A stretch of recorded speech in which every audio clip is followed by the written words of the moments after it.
नमस्कार, मैं हूं दीपाली राणा। आप देख रहे हैं यो मनी, हमारा बेहद ही खास शो जो हम अपने व्यूअर्स के लिए लेकर आए हैं ताकि वो अपनी इन्वेस्टमेंट्स को और बेहतर तरीके से प्लान कर सके। ये शो आपको यही बताता है कि अगर अब तक आपने इन्वेस्टमेंट शुरू नहीं की है तो आज से अभी से कीजिए। कौन से बेस्ट म्यूचुअल फंड्स हैं, तरीका क्या होना चाहिए, किस इंश्योरेंस पॉलिसी में आपको पैसा लगाना है, हेल्थ इंश्योरेंस, टर्म इंश्योरेंस से क्या रेलेवेंस है, इन तमाम पहलुओं को हम छूते हैं इस शो के जरिए। तो योर मनी आपका शो जो आपकी करता है मदद आपकी फाइनेंशियल प्लानिंग करने में। बच्चों की शादी हो या फिर हो रिटायरमेंट के गोल्स, सभी आपको पूरा करने में हमारा शो मदद करता है।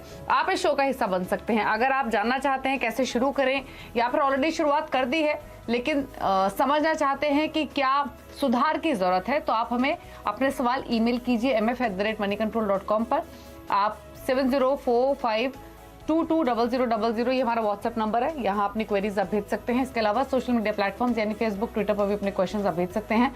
आप #AskAwaz योर मनी लिखकर अपने सवाल लिखकर भेजिए। ये शो लाइव भी जा रहा है फेसबुक, ट्विटर पर, वहां पे अपने क्वेश्चंस आप पोस्ट कर सकते हैं। आज हमारे साथ रुंगटा सिक्योरिटीज के डायरेक्टर हर्षवर्धन रुंगटा मौजूद हैं।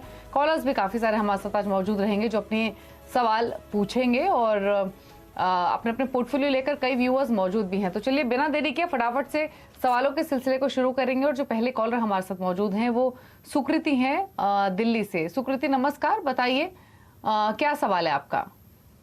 Hello Deepali ma'am, hello, am I Audible?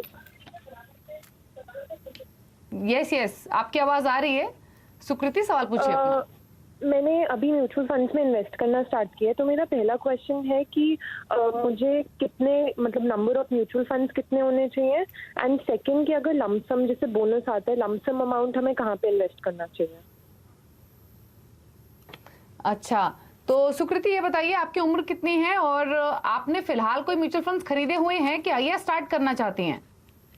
Ma'am I am 27 year and मैंने अभी बस 3 म्यूचुअल फंड्स में इन्वेस्ट किया है। एक स्मॉल कैप, एक मिड लार्ज कैप और एक सेकेंड। तो मैंने ब्लू चिप है शायद आपके पास एक। हाँ जी, एक इंडेक्स फंड है। ठीक है, अच्छा ठीक है। और ये कब से आप इन्वेस्टमेंट शुरू किए हैं आपने? ये मैंने इसी जनवरी से स्टार्ट किया है। जनवरी से शुरू किए हैं। चलिए, तो हर्षवर्धन जी, सबसे पहली बात तो सिर्फ 27 साल की उम्र है इनकी और इन्होंने अभी से फाइनेंशियल प्लानिंग शुरू कर दी है, ये कमेंडेबल है। बाकी व्यूअर्स को भी सीखना चाहिए सुकृति से ये। अब सवाल इनका ये है कि 3 फंड्स ऑलरेडी इन्होंने ले लिए हैं जो कि 3 महीने पहले स्टार्ट किए हैं, 5-5 हजार रुपए डाल रहे हैं। सवाल इनका क्लियर है, लमसम पैसा आए तो कहाँ डालें, किस फंड में डालें, और अभी जो इनकी SIP चल रही हैं ये कैसी हैं? तो ये दीपाली, आपने सही कहा कि 27 साल की उम्र में अगर ये लॉन्ग टर्म सोच रही है, अपनी रिटायरमेंट के हिसाब से सोच रही है, तो बहुत अच्छे चांसेस हैं कि जो ये अच्छा कॉर्पस आगे जाते हुए इकट्ठा कर ले। तो 30 साल करीबन इनके पास है हाथ में, जहाँ पे ये अच्छा कॉर्पस आगे जाते हुए इकट्ठा कर सकती हैं। और जहां तक सुकृति आपका सवाल था कि कितने फंड होने चाहिए और आपके पोर्टफोलियो को अगर हम देखें और सेक्टर फंड ऐड करने क्या, तो उन सब चीजों पे हम बात करेंगे।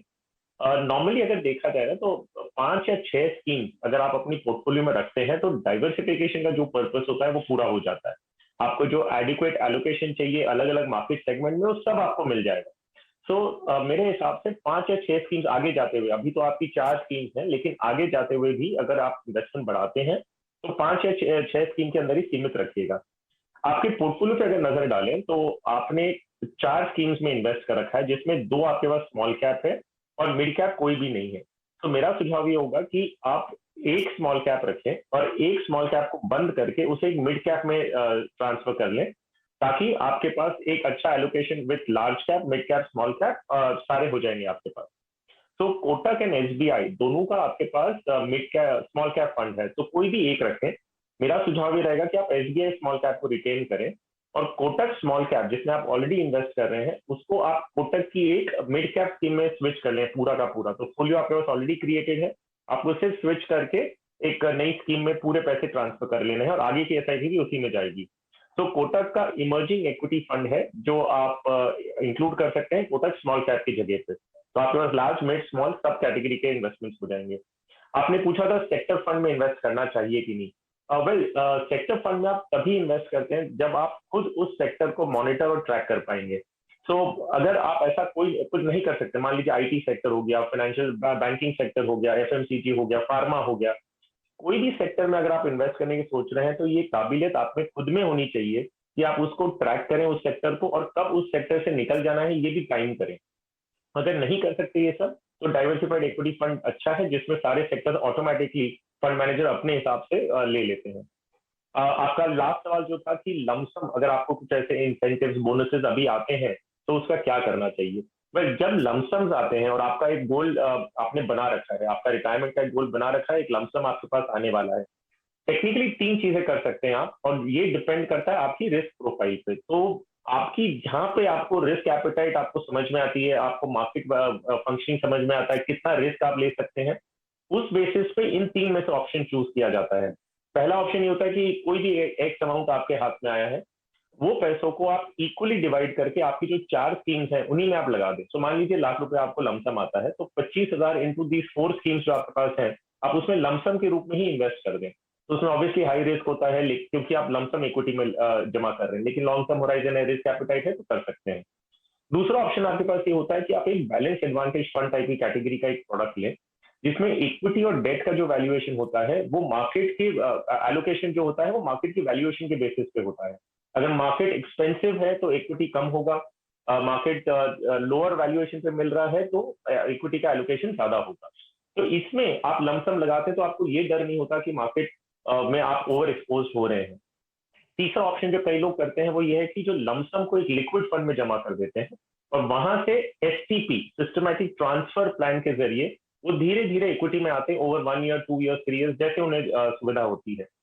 तो आपकी रिस्क प्रोफाइल क्या है, आप मार्केट को किस तरह से समझते हैं, आपको ये अगर यकीन है कि मार्केट ऊपर नीचे करेगा और लमसम में कोई दिक्कत नहीं है आपको इन्वेस्ट करने में, तो आप बेशक लमसम करेंगे। तो ये मैं सुझाव दूंगा कि आप अपने आप का बिहेवियर समझें या किसी फाइनेंशियल एडवाइजर से मिलके इस चीज के बारे में समझें कि आपको क्या सूट हो रहा है, उस बेसिस पे आप सिलेक्ट करें तो ज्यादा बेहतर। ठीक है, तो सलाह आपको दी है हर्षवर्धन जी ने, और क्या बदलाव की जरूरत है, क्या रणनीति आपकी होनी चाहिए म्यूचुअल फंड इन्वेस्टमेंट्स के साथ, कितने फंड्स आइडियली होने चाहिए, तमाम पहलू टच किए हैं और उम्मीद करते हैं आपको सेटिस्फैक्टरी आंसर मिला होगा। अब अगले कॉलर से बात करेंगे, वीरेश हमारे साथ फोन लाइन पर। वीरेश, गुड इवनिंग, बताइए आपका क्या सवाल है। Good evening ma'am. मैं अभी गुड इवनिंग। 30 इयर्स का मेरा एज है। मैंने 23 के एज में इन्वेस्टमेंट स्टार्ट किया था रिलायंस रिटायरमेंट फंड से, ठीक है। तो अभी मैं आपको मेरा 1 बाय 1 इन्वेस्टमेंट का पोर्टफोलियो बोलता हूँ, फिर उसमें कुछ चेंजेस करने जरूरी है या फिर वो आप मुझे बता देना। पहला है मेरा कोटक फ्लेक्सिकैप फंड, जहाँ पे मैं पिछले 5 साल से इन्वेस्ट कर रहा हूँ 3,000 रुपीज पर मंथ। उसके बाद में है Nippon India gold saving fund, वहाँ पे मैं लास्ट 1.5 ईयर से इन्वेस्ट कर रहा हूँ 3,000 रुपीज पर मंथ। उसके बाद है निप्पॉन इंडिया ग्रोथ फंड, वहाँ पे मैं पिछले 2 साल से इन्वेस्ट कर रहा हूँ 6,000 रुपीज। अभी पहले 3,000 पर मंथ था, अभी मैंने 6,000 पर मंथ कर दिया है। बाद में है निप्पॉन इंडिया रिटायरमेंट फंड, वो मैं 2014 से मैं 3,000 रुपीज पर मंथ इन्वेस्ट कर रहा हूँ। ठीक है, आपके फंड्स हैं हमारे पास, आप अपने गोल्स बताइए फटाफट से। मुझे 7 करोड़ रुपीज मेरा टोटल चाहिए at the age of retirement. ठीक है, तो आपने सुना मिस्टर रुंगटा, इनका सवाल 4 फंड्स हैं इनके पास, काफी समय से कर रहे हैं क्योंकि उम्र 30 साल की है, 23 साल की उम्र से शुरू कर दिया है। गोल्स थोड़े से बड़े हैं रिटायरमेंट और घर खरीदने के, तो कितना इनको इन्वेस्टमेंट रेस करना पड़ेगा और एग्जिस्टिंग फंड्स में क्या चेंजेस की जरूरत है, बताइए। सो वेल दीपाली, एक चीज अच्छी है इनके पोर्टफोलियो में या इनका बिहेवियर में बात करूंगा कि काफी लंबी अवधि से इन्होंने एक डिसिप्लिन मैनर में अपनी एसआईपी कंटिन्यू की है। अमूमन हम ये देखते हैं कि जब कोई इन्वेस्टर मार्केट में आता है वो लॉन्ग टर्म का इंटेंट लेके आते तो हैं, लेकिन फिर बाद में 1, 2 या 3 साल के अंदर कहीं ना कहीं एसआईपी बंद होने लग जाती है और फिर मार्केट जब ऊपर नीचे करता है तो वापस ऊपर चढ़ने लगता है तो वापस आते हैं। तो ये बिहेवियर हमने बहुत कॉमन देखा है। तो इनके हिसाब से ये एक अच्छी बात है वीरेश जी कि आपकी लॉन्ग स्टैंडिंग एसआईपीज हैं और इसकी वजह से एक डिसिप्लिन बना हुआ है। आपका जो पोर्टफोलियो है, जो आपने अपनी सारी क्वेरी दी है, उसमें 2 ऑब्जर्वेशंस मेरे हैं।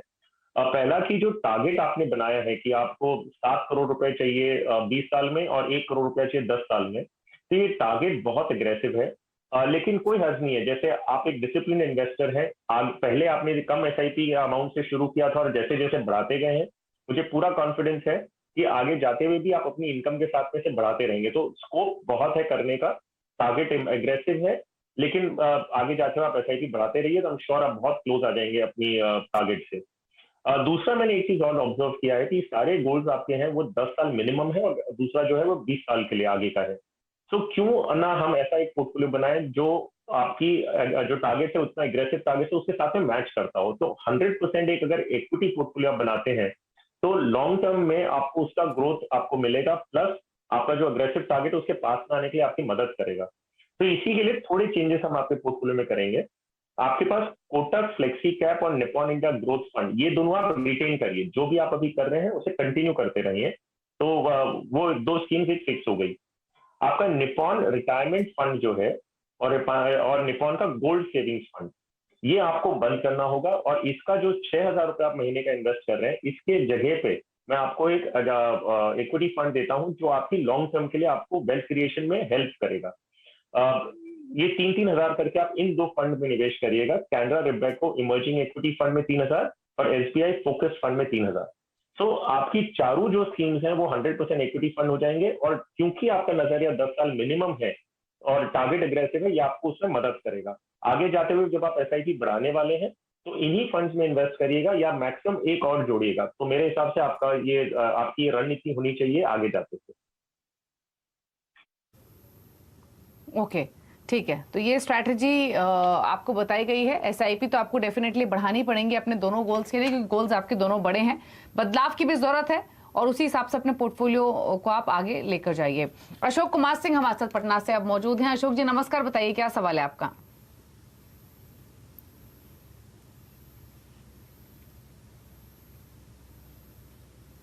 अशोक जी, क्या आपको ऑडियो मिल रही है?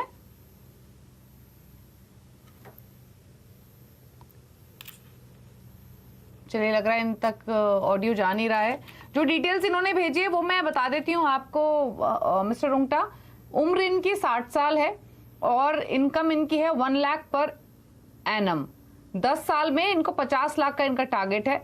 और आदित्य बिरला सन लाइफ का जनरेशन नेक्स्ट फंड में इन्होंने 10,000 की एसआईपी भी कर रखी है। 6 लाख रुपया इसी फंड में इन्होंने लमसम भी डाला हुआ और एसबीआई फोकस इक्विटी में 2.5 लाख रुपए का लमसम इन्वेस्टमेंट है। तो इनके इन्वेस्टमेंट्स इनकी एज के हिसाब से सूट करती हैं या फिर नहीं, और इनके गोल्स पर आपका व्यू क्या है? तो देखिए दीपाली, एज का हम जो फैक्टर ले रहे हैं वो है ये 60 साल। तो आई एम अज्यूमिंग कि ये रिटायर हो चुके हैं, क्योंकि इनकी इनकम से भी हम अगर मैच करेंगे तो कह रहे हैं कि इन्हें लाख रुपया सालाना आता है। तो इनका बहुत क्लियर है कि इनकी ये रिटायरमेंट पोस्ट रिटायरमेंट का इन्वेस्टमेंट है और कोई लक्ष्य है जो 10 साल बाद है इनका। तो 10 साल बाद इन्हें 50 लाख रुपए चाहिए। तो नेचुरल सी बात है कि अगर 50 लाख का गोल बना रखा है तो इन्हें इन्वेस्टमेंट्स भी ऐसे ही अलाइन करने होंगे। अगर 60 प्लस है तो भी कोई दिक्कत नहीं, क्योंकि इनकी रिक्वायरमेंट 10 साल के बाद है। अगर हम इनके पोर्टफोलियो पे आते हैं, आदित्य बिरला का जेन नेक्स्ट फंड जो इनके पास है ये थीमेटिक फंड है। बेसिकली ये फंड क्या कैप्चर करने की कोशिश करता है कि जो डिस्पोजेबल इनकम आज की तारीख में इंडियंस के हाथ में जो डिस्पोजेबल इनकम बढ़ती जा रही है, this will lead to consumption. तो कहीं ना कहीं ये जो इनकम है वो कंजम्पशन में स्पेंड होगी। तो जब ये स्पेंड होगा तो किन कंपनियों का इसका फायदा हो सकता है? तो उसमें बैंकिंग आ गया, उसमें कंज्यूमर्स आ गए, बहुत सारी, ये बहुत ब्रॉड, ये 2 थीमेटिक फंड है, लेकिन जो इन्वेस्टमेंट यूनिवर्स है इसका वो काफी ब्रॉड है। ये एक flexi cap type of approach है इन्वेस्टमेंट का। तो इन्वेस्टमेंट मैनेजर जो फंड मैनेजर है उसके पास काफी स्कोप है अच्छी अच्छी कंपनी का पोर्टफोलियो बनाने के लिए। और क्योंकि ये फ्लेक्सी कैप अप्रोच है तो फ्लेक्सी कैप में आप कोई मार्केट सेगमेंटेशन के इन्वेस्टमेंट्स उठा सकते हैं। नाउ मैं कहूंगा कि ये इन्वेस्टमेंट अच्छा है, स्कीम अच्छी है, इसमें वो इन्वेस्टेड रह सकते हैं। दूसरी जो स्कीम इनके पास है वो है एसबीआई फोकस इक्विटी फंड, जिसमें करीबन इन्होंने 2.5 लाख रुपया जमा कर रखा है। तो मेरे ख्याल से दोनों स्कीम्स अच्छी हैं, 10 साल तक ये निवेश करके रह सकते हैं। और अगर हम अनुमान लगाते हैं करीबन 12% आसपास का अगर रिटर्न इन्हें मिलता है अगले 10 साल में, तो जहां पे ये हर महीने की 10,000 की एसआईपी भी कर रहे हैं, लमसम जो इन्होंने ऑलरेडी कर रखा है, और ये सब मिला के अगर हम देखते हैं और ये अगर 12% से ग्रो करता है अगले 10 साल में, तो इनके लगभग अराउंड 50 लाख का टारगेट जो है पूरा हो जाना चाहिए। सो एसेट क्लास भी ठीक है, स्कीम्स भी ठीक है, तो कंटिन्यू कर सकते हैं। तो आपके पोर्टफोलियो में कोई बदलाव की जरूरत नहीं है, आपका इन्वेस्टमेंट्स पर्याप्त है, अपना गोल भी आप हासिल कर लेंगे, प्लस कोई चेंजेस की भी जरूरत नहीं है।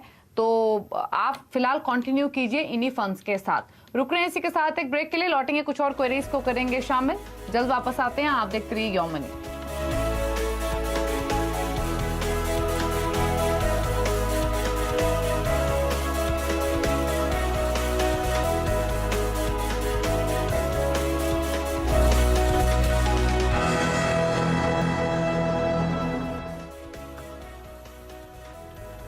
आप देख रहे हैं योर मनी, हमारे साथ हर्षवर्धन रुंगटा मौजूद है आपकी क्वेरीज को आंसर करने के लिए। अपने सवाल अब तक अगर आपने नहीं भेजे हैं तो फटाफट से भेजिए, ईमेल कीजिए, व्हाट्सएप पर भेजिए, और या फिर आप सोशल मीडिया यानी फेसबुक ट्विटर पर भी पोस्ट कर सकते हैं। अगले एक कॉलर से बात भी कर लेते हैं, और हमारे साथ श्रीनिवास राव मौजूद हैं फोन लाइन पर। श्रीनिवास जी नमस्कार, बताइए क्या सवाल है आपका। मैडम मेरे पास 8 फंड है करीब, जो 48,000 में इन्वेस्ट करता हूँ, और मेरा एज है 56 ईयर मंथ्स। तो रिटायरमेंट के बाद कितना एक्यूमुलेट हो सकता है? ठीक है पूछ लेते हैं। तो 8 फंड्स आपके पास हैं, और इनफैक्ट मिस्टर रुंगटा आपने इनका पोर्टफोलियो देखा होगा, कर तो ये रहे हैं 44,000 के आसपास के SIP, लेकिन 2 फंड्स में ज्यादा इनका अमाउंट जाता है। SBI का निफ्टी नेक्स्ट 50 इंडेक्स फंड, और दूसरा है SBI का इक्विटी हाइब्रिड फंड। 10,000 25,000 की SIP तो इन्हीं में जाती है, बाकी 6 फंड्स में तो 1,000-2,000 की SIPs हैं। कंसीडरिंग 56 ईयर्स इनकी एज है, जाना चाहते हैं बाय रिटायरमेंट, तो मान के चलिए 4 से 5 साल या 6 साल मैक्सिमम, इनको कितना रिटर्न मिल सकता है इस पोर्टफोलियो से? दीपाली, अगर हम प्योर कैलकुलेशन के बेसिस पे देखें तो पोर्टफोलियो पे हम बाद में आएंगे, लेकिन अगर हम कैलकुलेशन देखें, अगर ये 48,000 की रेंज में अगर इन्वेस्ट कर रहे हैं, तो इनका जो कॉर्पस हम एंड में इकट्ठा होते हुए देखेंगे वो करीबन 20 to 30 लाख की रेंज में होगा। जो अगर मैं अज्यूम करूं कि अगर हम 10% का रिटर्न अज्यूम करते हैं ओवर द नेक्स्ट 3.5 ईयर, तो हमारे पास 3.5 साल का टाइम होराइजन लिया है, और 10% में अज्यूम कर रहा हूं क्योंकि इक्विटी पोर्टफोलियो है पूरा। तो अगर ये 39-40,000 इन्वेस्ट करें तो करीबन 20 लाख रुपया बनता है, और अगर 48,000 रुपया या 44,000 कुछ इन्वेस्ट कर रहे हैं तो 20 और 25-30 के रेंज में इनका रिटर्न हो जाएगा। उन्होंने स्पेसिफिकली ये पूछा है कि अमाउंट कितना बनेगा, और वो बेसिस होता है एक अजम्पशन पे।